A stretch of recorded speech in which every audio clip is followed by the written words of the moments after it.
but no problem at all.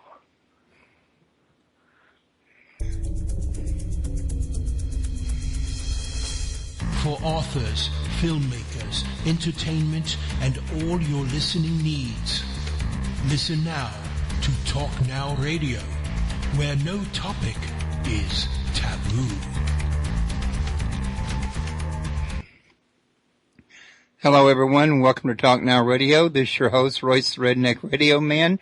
And joining me today is David J. Brown, and we're going to be talking about his book, The New Science of Psychedelics. But before we do, I'd like to take a minute to apologize to everybody. I'm running extremely late today.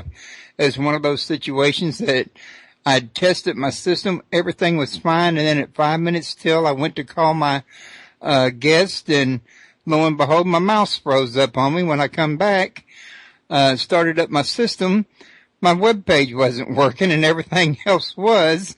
So I had to go find out what was wrong with that. It was a database IP from a spam bot in there messing up the work some kind of way. I'm not sure how, but I got it up and running anyway. So without any further ado, other than the apology, we're ready to get started, and we're going to make the best out of what started out on the wrong foot and try to turn that into the right foot. So, David, how you doing today? I'm great. It's a pleasure to be here with you, Royce.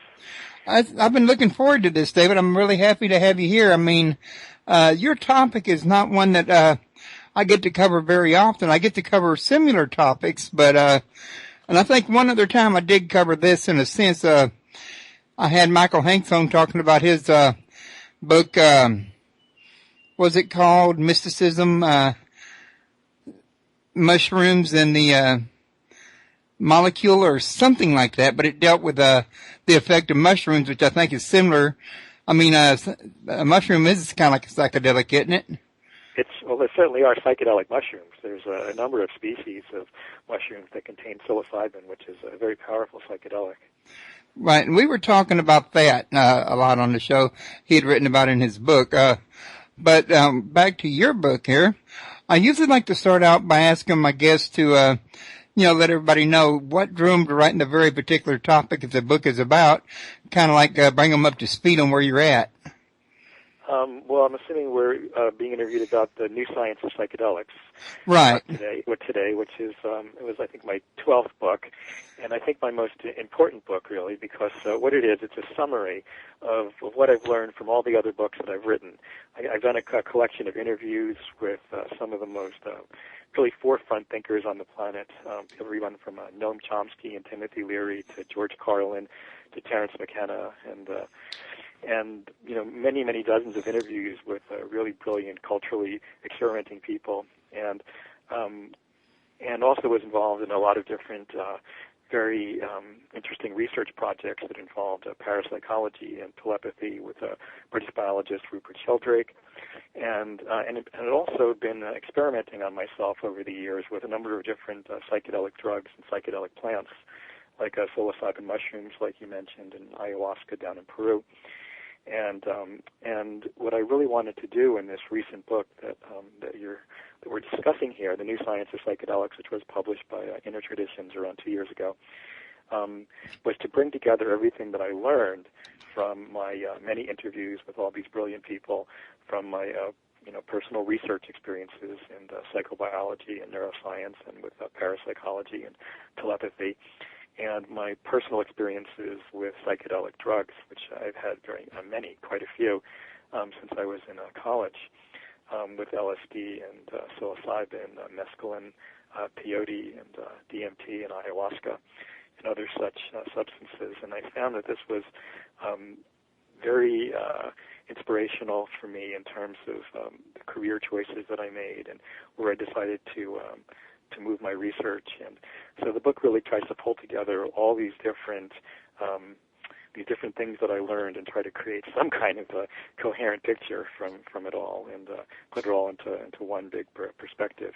But my interest in altered states of consciousness and psychedelic drugs, that all really began, when I was a young teenager, And I was interested in meditation and dreaming and lucid dreaming and the occult and mysticism and religious experiences and out-of-body experiences and things like that. So psychedelic drugs were really just one more interest out of that long spectrum of things that I found really exciting to do with the transformation and exploration of the mind. Sounds like you've had a busy life as far as dealing with the afterlife, shall we call it? Well, I haven't dealt with the afterlife yet, but it's certainly one of the things that fascinates me. One of the things that I've asked almost everybody that I've interviewed over the years is what they think happens to consciousness after death.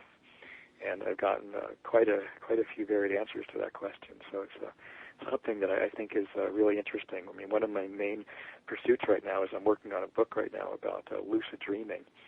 And it's the ability to become aware and awake in your dreams. And I've been finding the whole area just absolutely fascinating. I think that our species is right now evolving to be able to communicate with and transport themselves to other realms that include contact with people who have died, our ancestors, different types of spirits. What we experience in our dreams appears to be becoming almost tangible and accessible to us through lucid dreaming technologies and things like that. So yeah, I am very interested in the afterlife and other states of consciousness.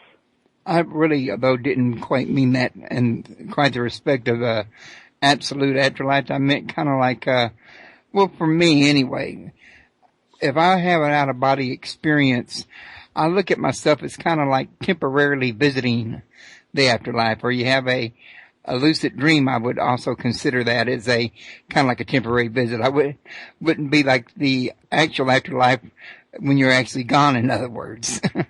Right, yeah, that's one good model for sure. Certainly one of the things we're looking at.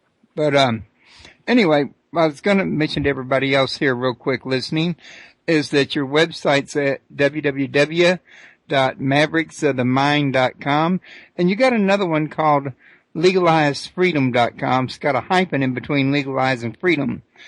I do? Wait, I don't even know about that website.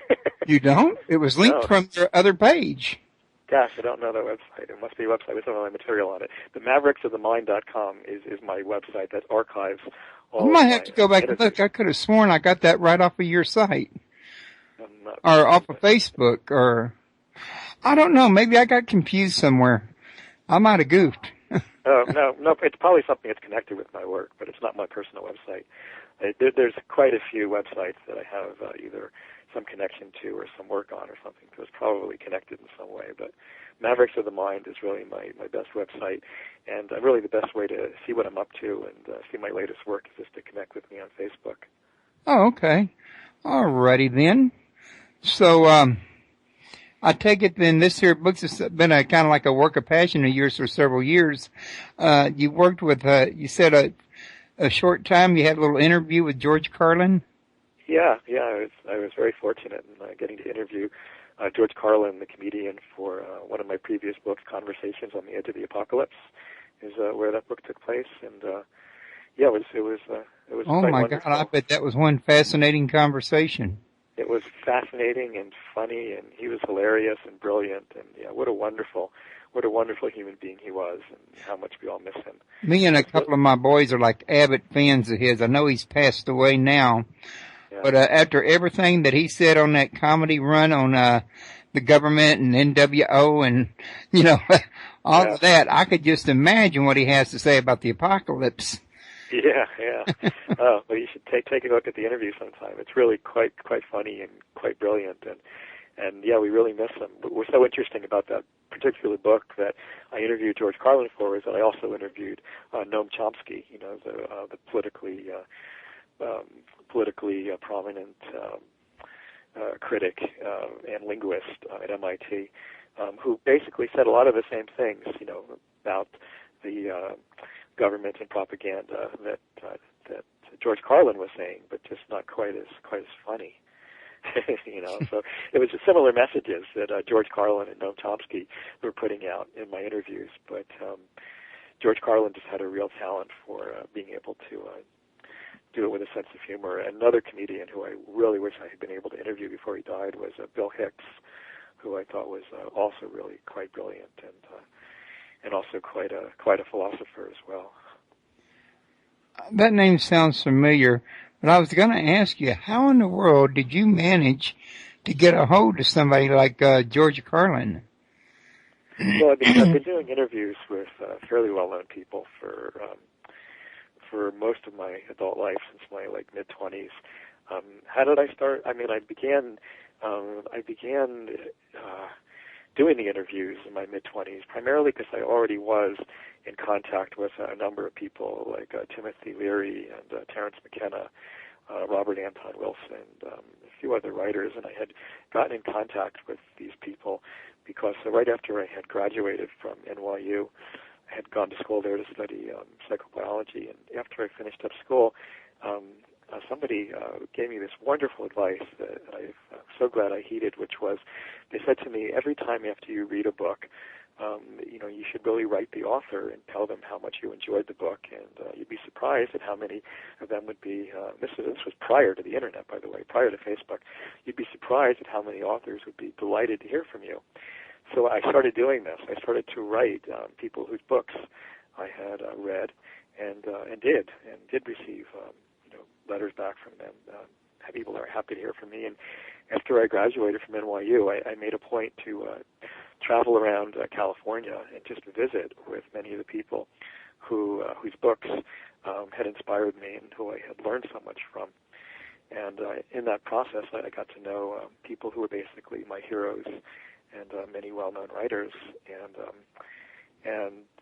knowing all these people, it's just sort of like one night, me and my girlfriend just, suddenly said, hey, we're really in this amazing position to be able to do a creative interview book with these people, and nobody has really interviewed them about the kind of stuff that we were interested in talking to them about, which was philosophically oriented questions like, what do you think happens to consciousness after death, or why do you think we're here, or how do you think the universe came into being, or what do you think about out-of-body experiences or psychic phenomena, or things like that. I mean, nobody had ever asked, George Carlin or Noam Chomsky or people like that these sorts of questions.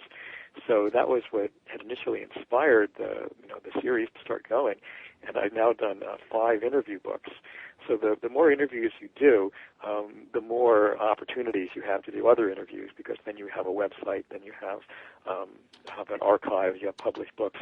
So then when you approach people who are very well known, you can point them to your previous work, and they can take a look at it and see that you do really good work. And one of the things I really have made a point to do is, over the years, everybody I interview, I study their work very carefully. I read all their books prior to doing the interview. I think very carefully about the questions beforehand, and I always give them the opportunity to edit and refine whatever it is that we do, so they have the final say as to how the interview appears in the book. So I think that policy, and that protocol that I followed was partly how I was able to interview such amazing people like George Carlin and Noam Chomsky and Deepak Chopra and so many fascinating right. people. Well, I got to tell you, I kind of got off topic a little bit there with that question, but I was just dying of curiosity because I know these people are usually so hard to reach. But while we were on that, Cajun Ghost Hunter in the chat room was saying that he bet you wish you had interviewed Carlos Castaneda.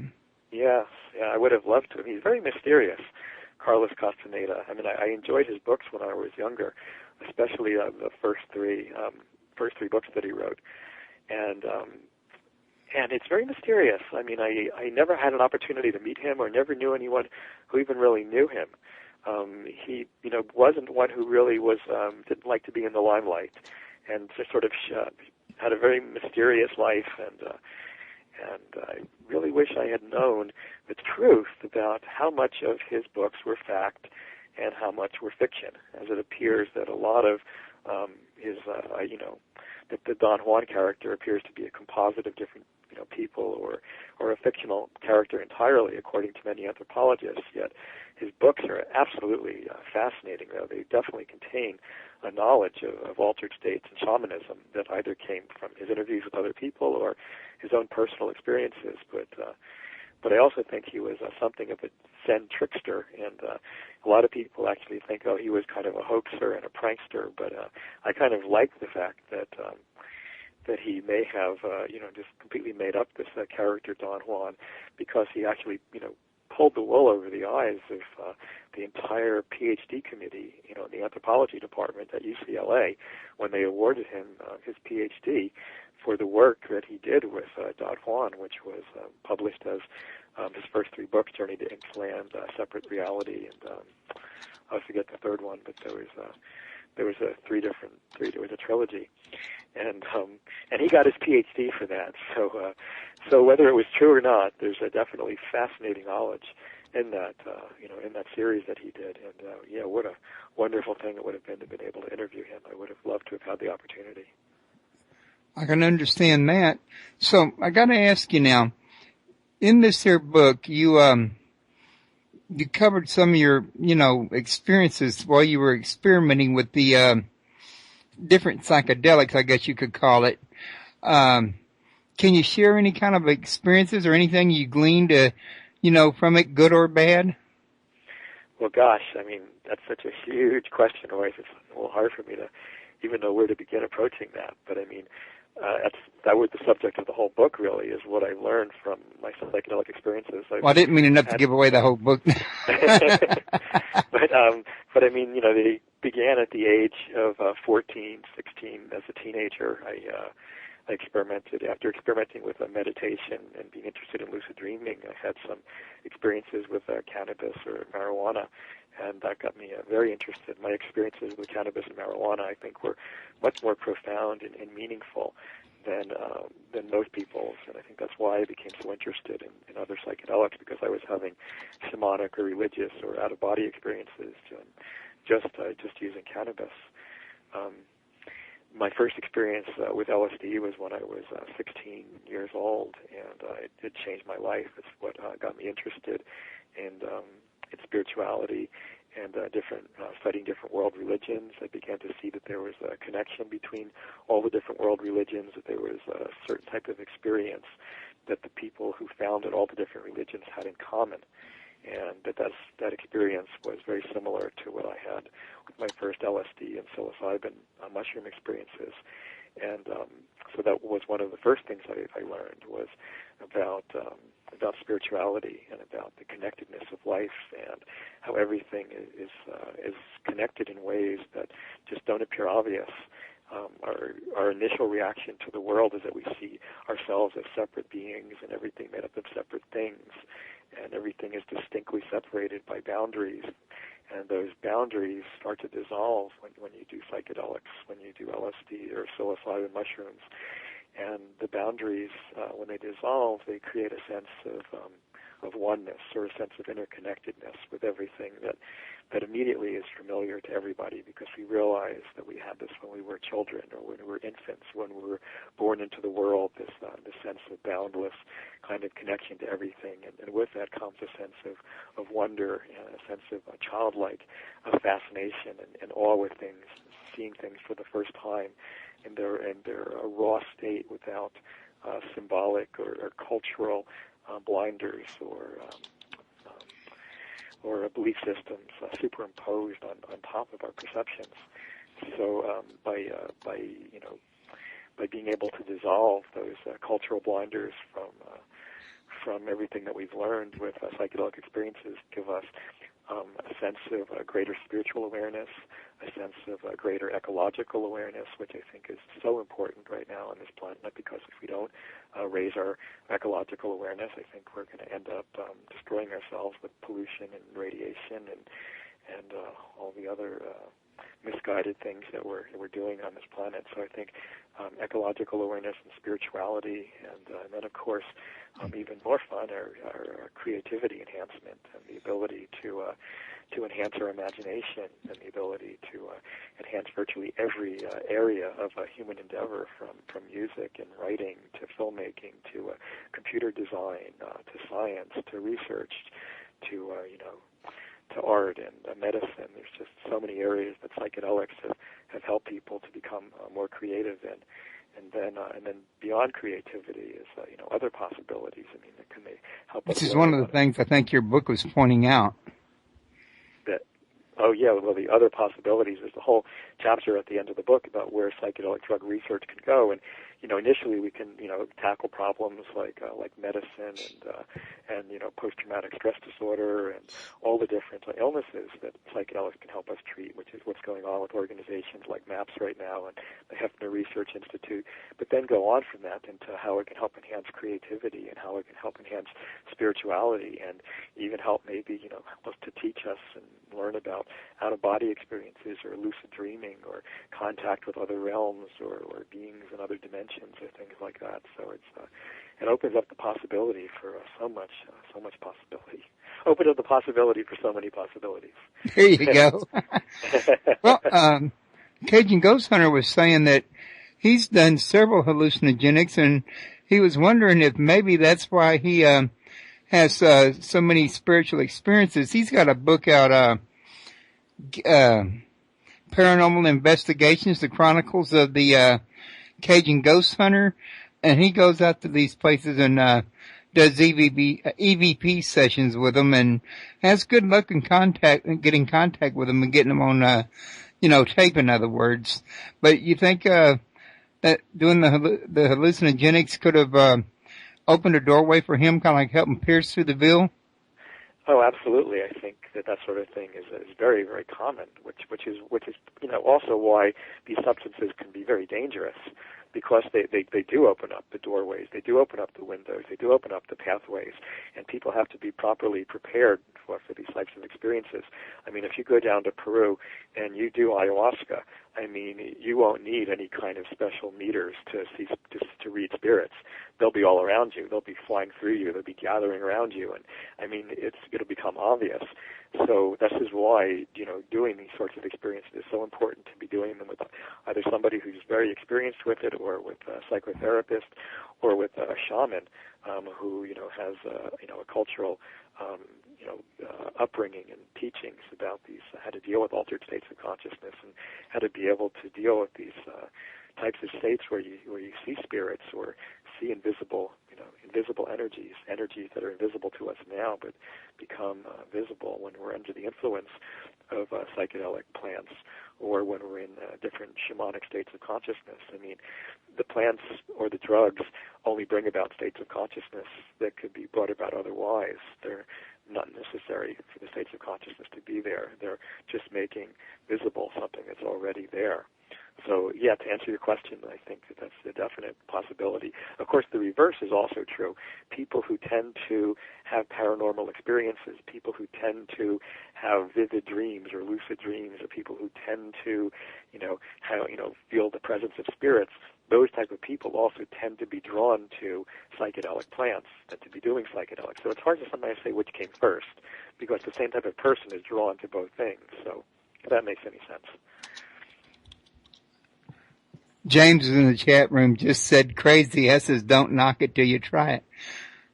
He says he wants to contact spirits, but he'd be too scared. And, I think a lot of people are scared when it comes to dealing with the spirit world. So I wouldn't say it was uncommon for him. Yeah. Right. It is. Well, it's scary because it's genuinely dangerous. I mean, you're genuinely going into a terrain where you're encountering other beings, and other beings just like other human beings. Some human beings are good, some human beings are bad. Most human beings are somewhere in between, and and you can't take everybody at face value. You have to check everybody out, and so when you encounter beings on these shamanic voyages or in these other dimensional or other world travels, one needs to be just as skeptical and just as suspicious, or just as open and accepting as one is to meeting other human beings, basically. Oh, now this is something interesting by Cajun Ghost Hunter. He's got a question for you. Okay. And he wants to know, are you aware that the pineal gland produces the same chemical as in, and this word is hard to pronounce, I'm probably going to get it wrong, ayahuasca, and prepares the body for death, producing hallucinations and experiences that people that have come back from near-death experiences have witnessed? Yes, I'm very familiar with what he's talking about. He's talking about the pineal gland, which we now suspect it was hypothetical for a while, but we've now actually found that the pineal gland in rats and probably human beings produces dimethyltryptamine, or DMT, which is a very, very powerful psychedelic and also is naturally found in the human brain and in many animal brains and many different plant species as well. Dimethyltryptamine, or DMT, is probably the most powerful psychedelic known in terms of the intensity of the experience that it creates.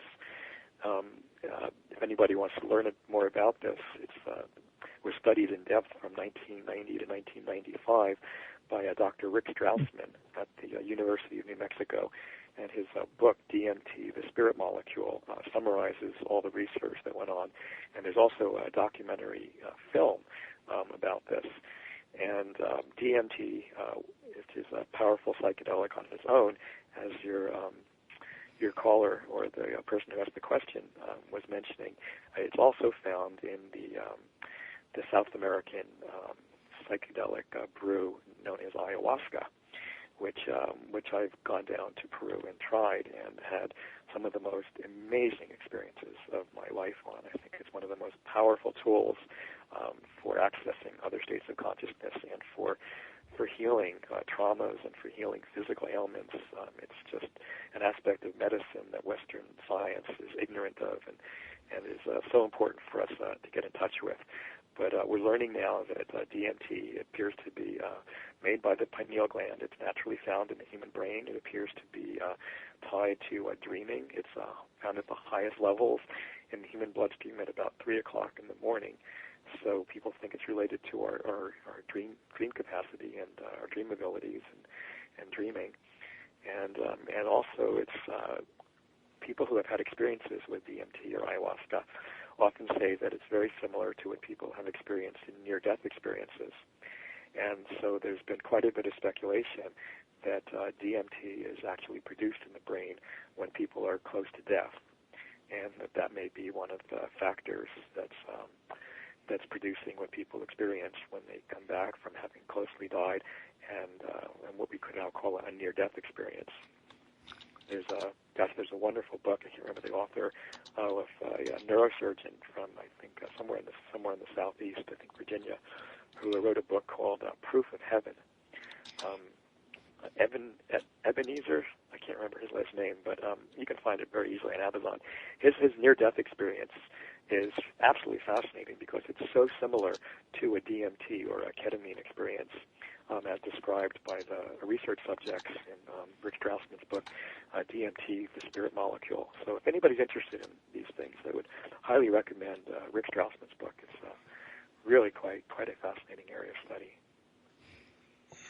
Okay, now, I want to let everybody know real quick, that if you're interested in purchasing the book, if you'll scroll down below the chat room to the description, below the description, there's a book cover with a link to Amazon where you can purchase it.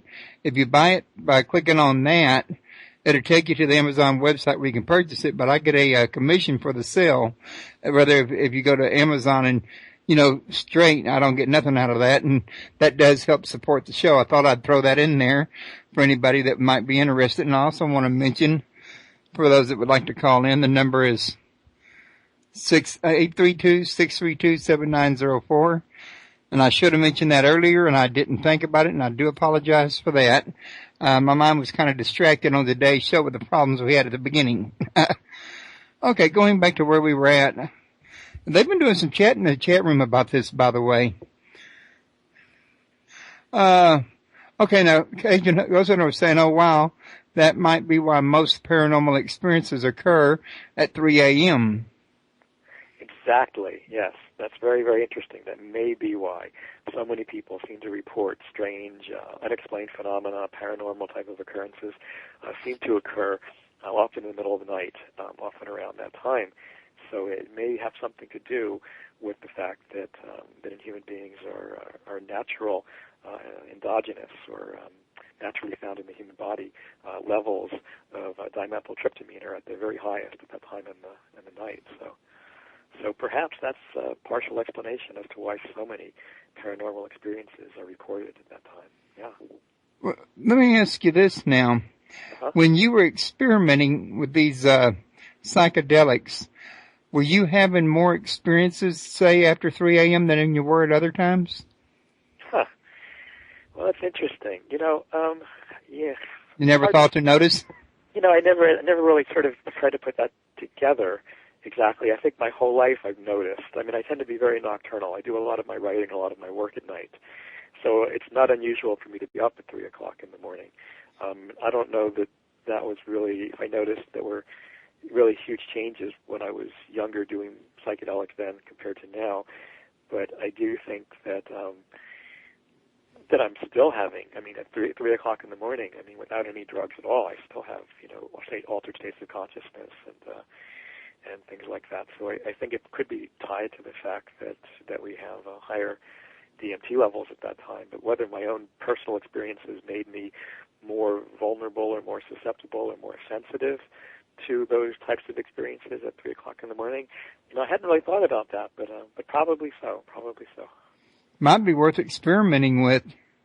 Yeah, well, one of the things I have experimented with is I have tried taking, the ayahuasca brew is made up of two different basic types of plants.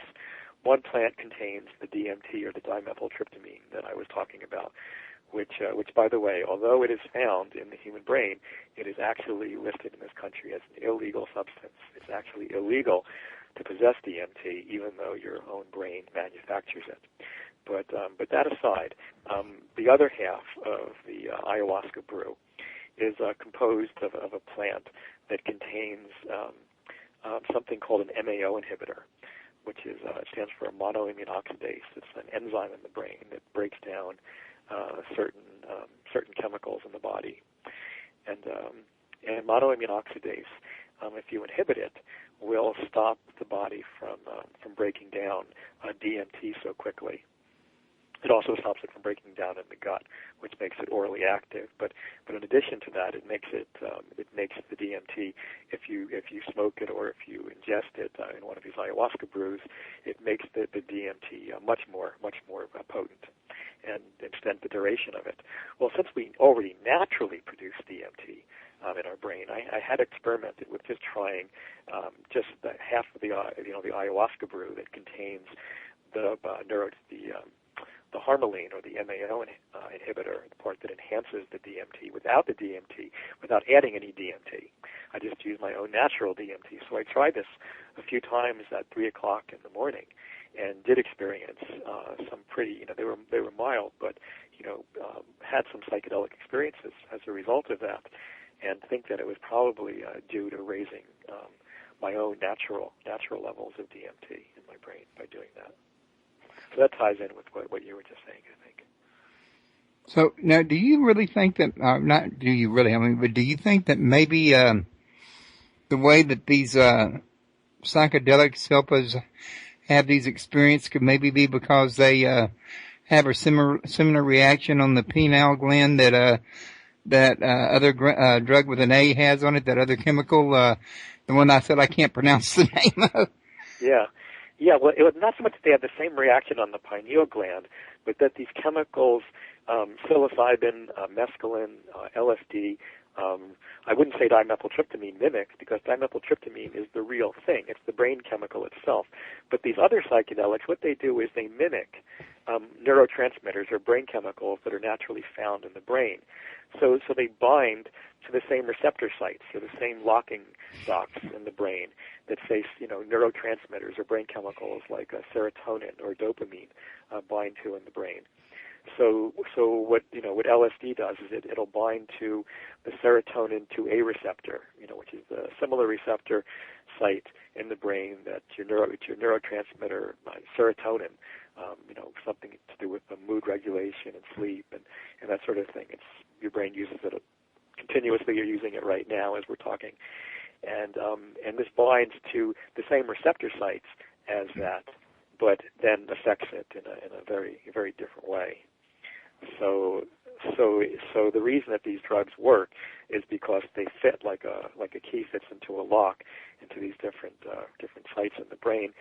You know, that's the lock and key analog or metaphor, which I just mentioned, by the way, is commonly taught to neuroscience students or people learning psychology about how to understand neurotransmitters or brain chemicals and how they're used by brain cells to communicate between each other in the brain.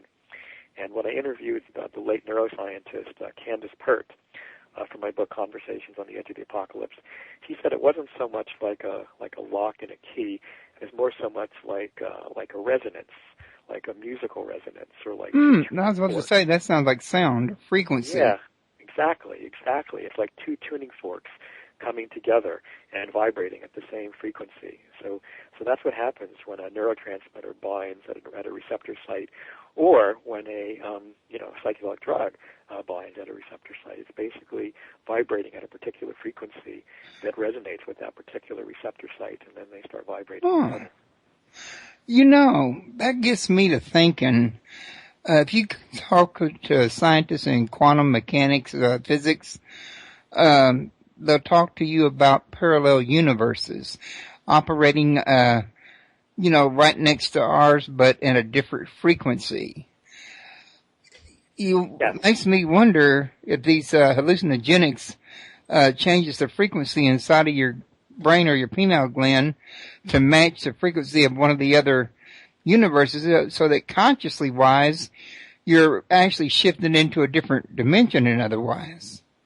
I think that's a very very good possibility.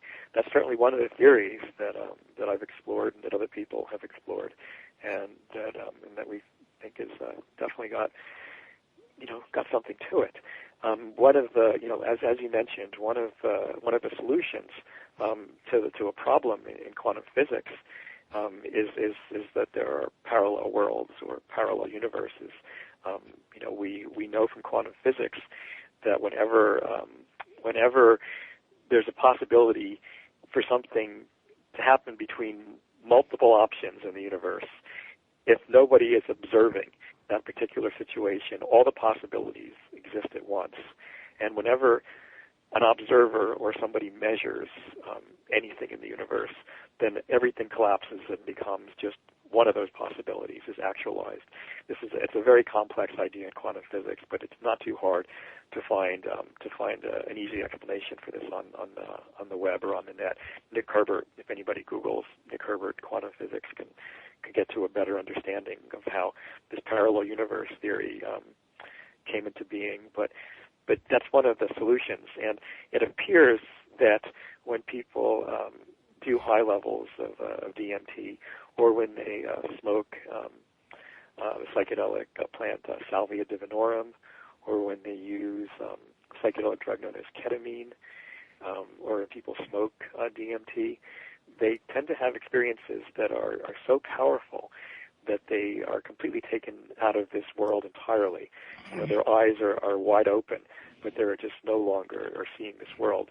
And this could sound extremely frightening to somebody who has never done one of these things, or who is observing one of these things, and rightfully so, because for that period that person really is not in touch with their body.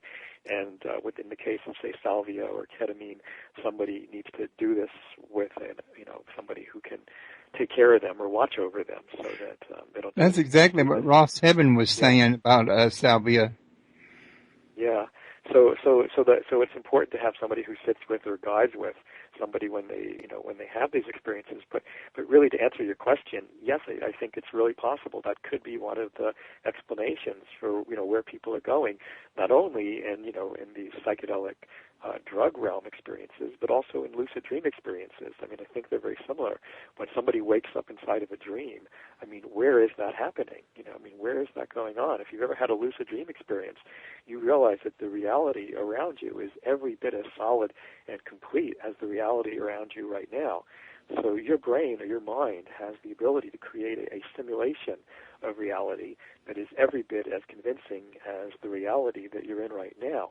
So my real question is, really, what's the difference, and how can we distinguish the difference between, reality that's created from a psychedelic drug or a lucid dream experience, and a reality that's created, through our shared contact with external reality or the external world. And then how can we tell the difference, really? How do we distinguish? It can be very hard. I mean, let's face it.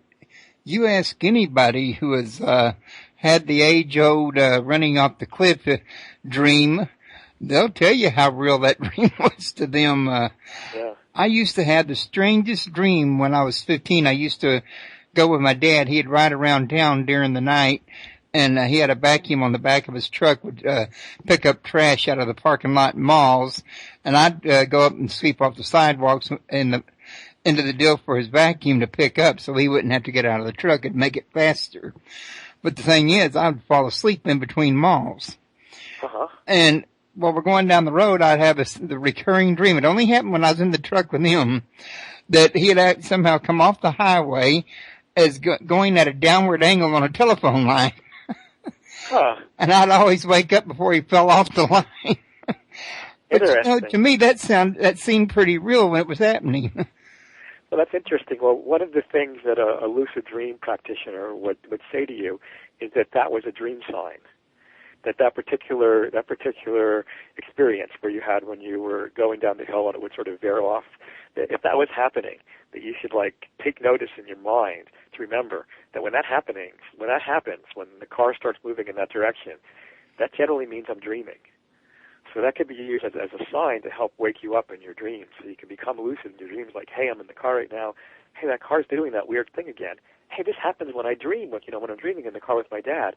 And then people can then make that connection and then learn how to have lucid dream experiences by making that observation like you made, and then trying to remember in the future and making a point to say, hey, every time the car does this, this means I might be dreaming. And then hopefully one day you'll happen in a dream and you'll remember, and then you'll wake up in your dreams. And if you wake up in a dream, oh boy, what you can do is just unreal. To have the ability to realize you're dreaming and to be awake in your dreams. Oh, I've actually done that. Yeah. What kind of experience have you had with that, Royce? I'm very curious. Well, I had one dream where I actually thought I saw something, a shadow on the wall being cast from the outside.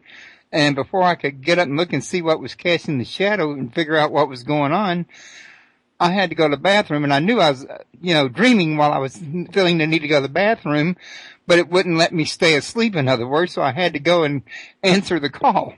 Right. But when I came back, I went right back to sleep and intentionally went right back to that same dream at that same spot. Now, when you went back, were you lucid when you went back, or did you go back, non-lucidly to that same spot? Well, by lucid, if you mean awake, or no, you mean I was awake when I went to the bathroom. I came back awake, and I went back into dream sleep as soon as I laid back down. Right. Okay. Now, do you know have you ever stayed awake in a dream where you've been inside of the dream and realized that you were dreaming and had access to all of your memories that you have right now and realized, oh my God, my bed, I'm lying in my bed right now, asleep and dreaming, and here I am on the phone talking to you at the same time. You realize inside the dream that you're having a dream. And with that understanding comes the profound ability that you can do whatever you want because you're inside of a dream.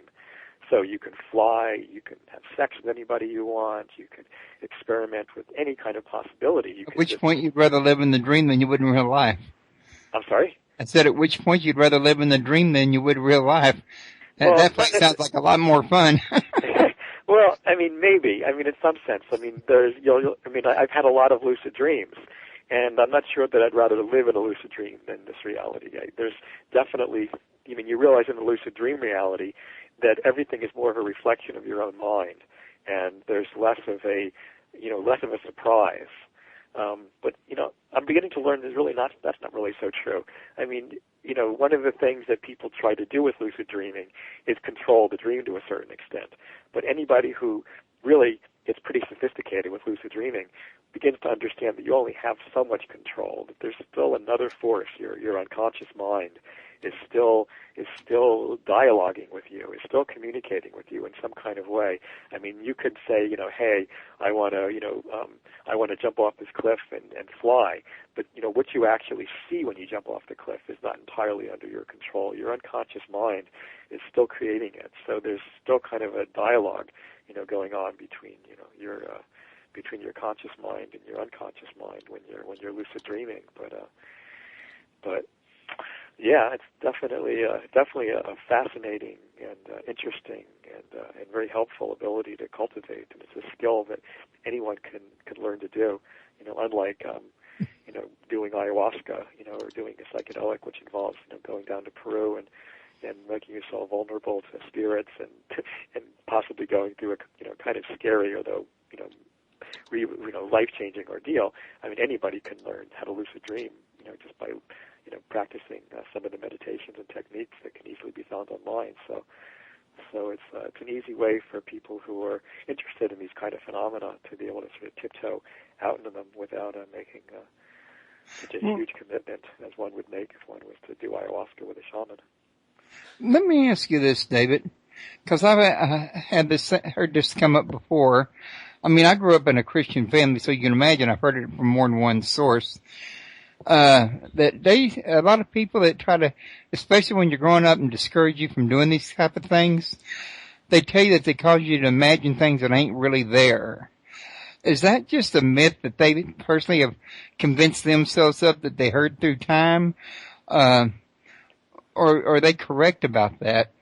I think that's one of the most important questions that you've asked me today. And it goes back to the word hallucinogen, which means hallucination.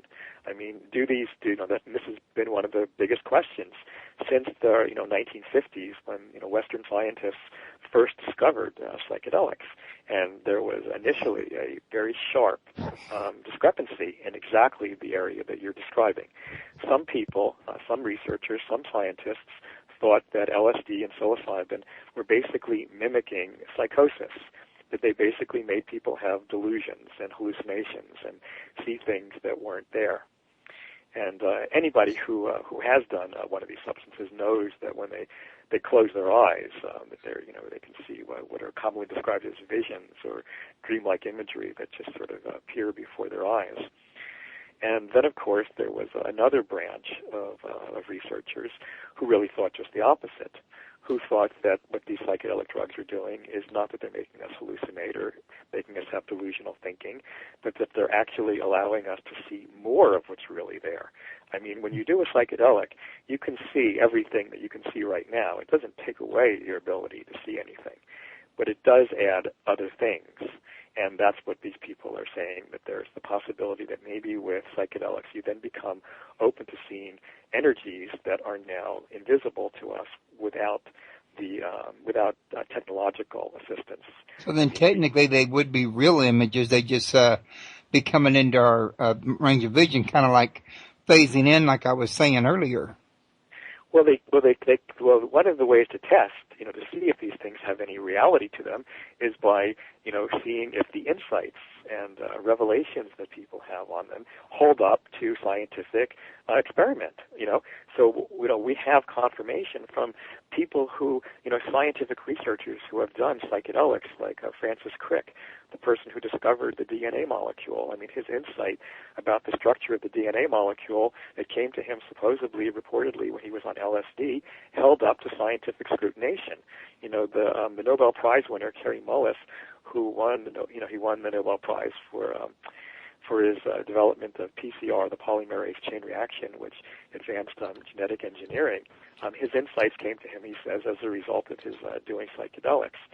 So these are pretty good confirmations that the insights that people have gotten, and there are certainly many, many, many, artists and scientists who point to their LSD or psychedelic experiences as where they got the inspiration from their particular ideas that later came. Steve Jobs, the person who developed Apple computers, said that his LSD experiences were among the 5 most important experiences of his life.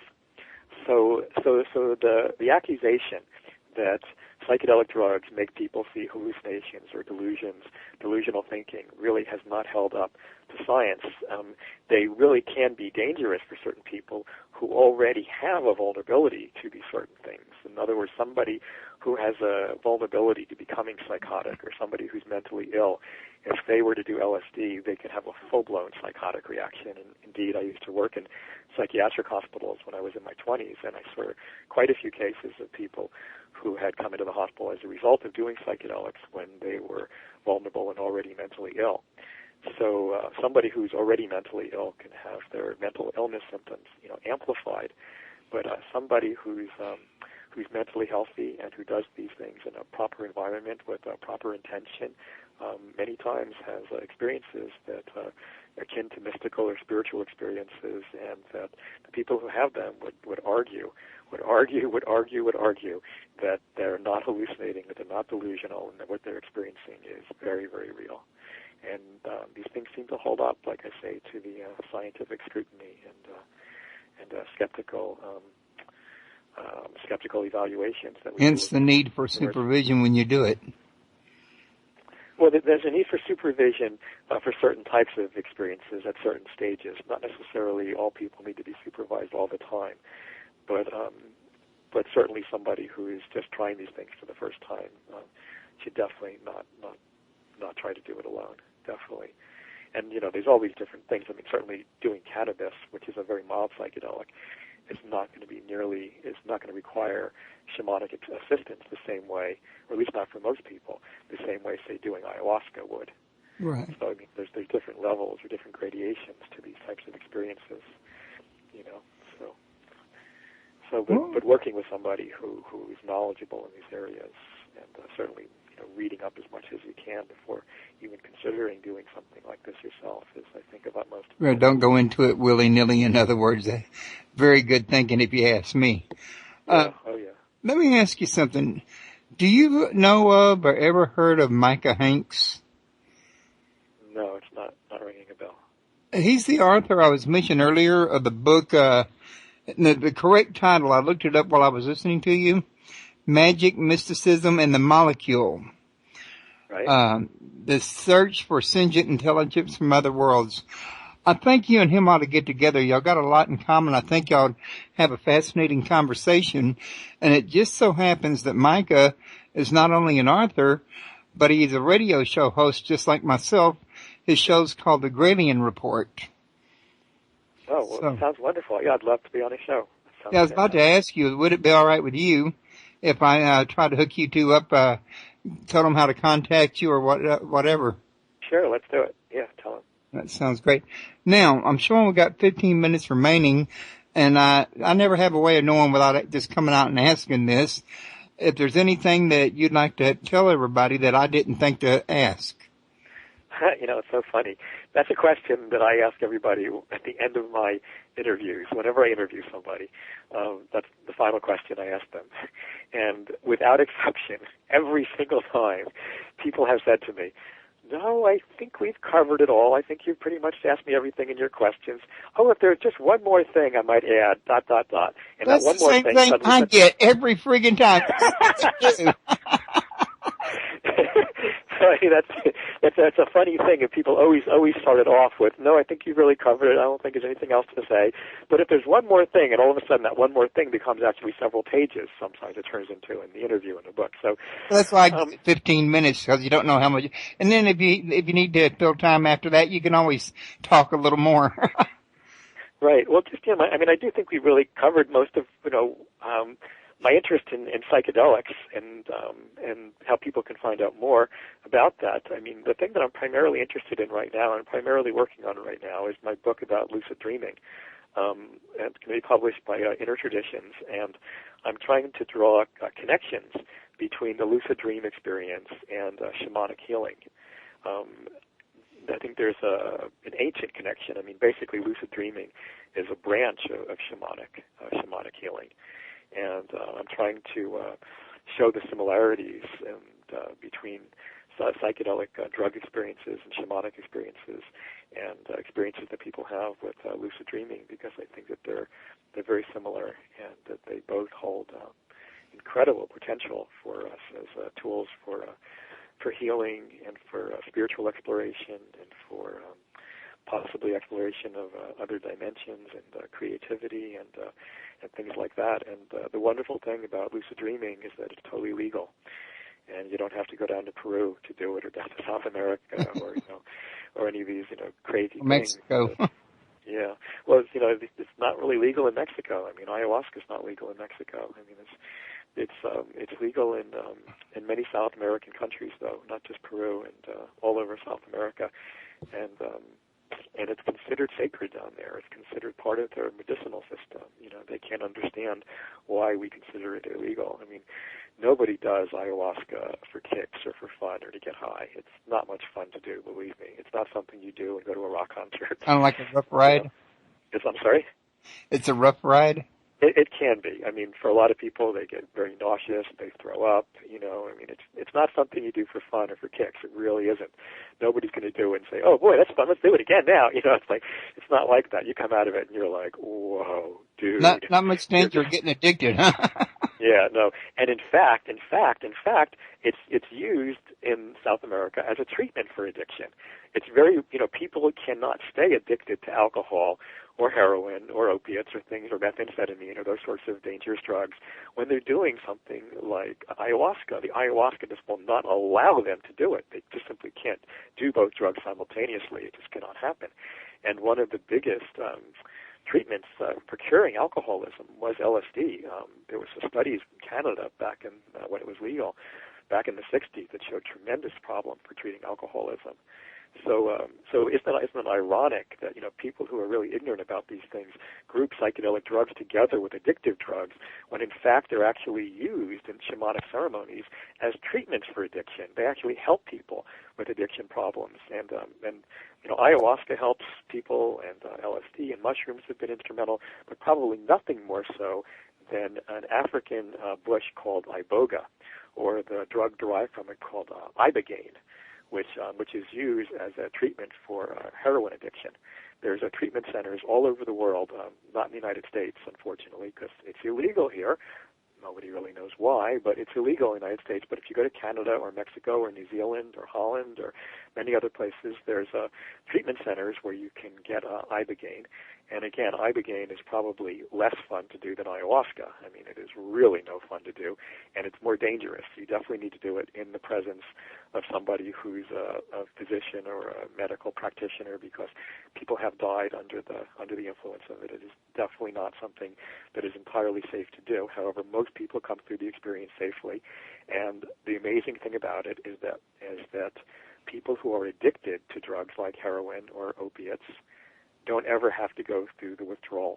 So they can actually pass through the experience without ever going through heroin withdrawals, and then are being shown during the harrowing psychedelic adventure, how they became addicted, why they got addicted, what the problems in their life were, how they can overcome this, and people come out of it like, whoa, not only with the addiction gone, but also with the teaching about how they got addicted, and with a kind of totally fresh start on life. So it almost sounds like a miracle or too good to be true, but this is really the case. If you look it up on the internet and talk to people who have experienced it, this is really the case with ibogaine and iboga. So it's actually used as a treatment for addiction. And isn't it ironic that these things have gotten grouped together in many people's minds as actually being addictive, when really it's the farthest thing from it? They tend to break up habitual thought patterns or addictive processes, and make it very, very hard for people to go back into those things thoughtlessly. Okay. Now, I got a couple of more questions for you there. Okay. One of them is, have you ever met or talked with Robert Monroe? No, but I'm very curious. His work with out-of-body experiences was one of his book on out-of-body experiences was one of the first books I read as a teenager, and got me interested in a lot of this experimentation. And I don't even know if he's still alive, to be honest. I know his institute is still there. It's back east somewhere, I think in Virginia, is it, or North Carolina? I'm trying to remember. But he has a whole institute that's devoted to the study of out-of-body experiences. And he was really the first person to develop an interest and a study of out-of-body experiences. And he would be a fascinating person to interview. And yeah, I'm sorry to say I haven't, and I would love to if he's still alive. I'm going to guess, because the next question was if you were familiar with his hemisync method for having out-of-body. I'm going to assume you are familiar with it. I am. I'm interested in. Let me just describe maybe what he's talking about. I mean, there's people who use technologies that involve flashing lights and blinking sounds that flash or blink at a particular sound frequency. Like at a particular frequency, and the frequency then is matched. Your brain then will mimic that particular vibrating frequency that's coming in either through your ears audially or through your eyes visually. And it's a way of then, the process is called entrainment.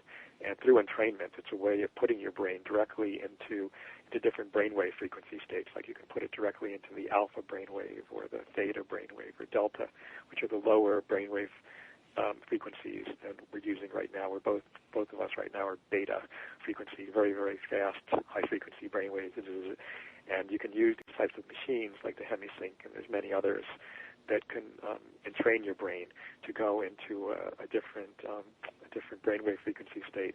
And then with that comes the possibility for dreams and out-of-body experiences or creativity or other uses that people have found that involve the use of the mind. All righty. Well, have we got any last-minute thoughts for everybody? People interested in my book, check out my books on Amazon. Just put in my name, David J. Brown, J-A-Y, Brown, and you can see the 12 or 14 books. I'm not even sure how many books I've written, but you can take a look at them. And anybody who's interested in my work can contact me on Facebook. Just look up my name, David J. Brown, J-A-Y, and I have a page that I update regularly with information about psychedelics and consciousness exploration and lucid dreaming and all these fascinating topics that you and I will talk about again someday, Royce.